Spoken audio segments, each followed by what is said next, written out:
Hello दोस्तों, welcome to horror pasta.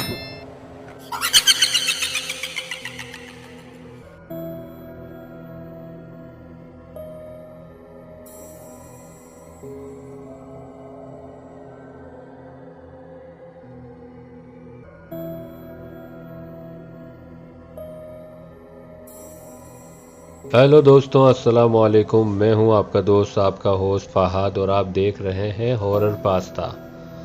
दोस्तों, रात के सफ़र से हर कोई घबरा जाता है। वीरान रास्ते, वीरान गलियां, हर चीज़ से क्रीपी वाइब्स आती हैं। ख़ासकर जब आप पैदल सफ़र कर रहे हों।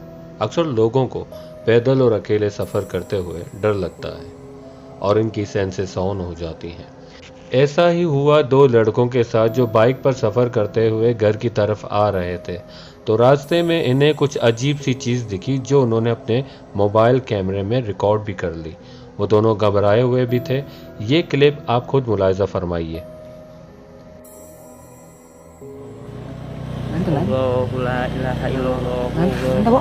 astagfirullahaladzim nanti itu la ilaha illallah la ilaha illallah la ilaha illallah la ilaha आपने खुद देखा दोस्तों, कोई ऐसी चीज़ है जो सफ़ेद कलर की है और हवा में उड़ती हुई जा रही है। तो ये काफ़ी क्रीपी है।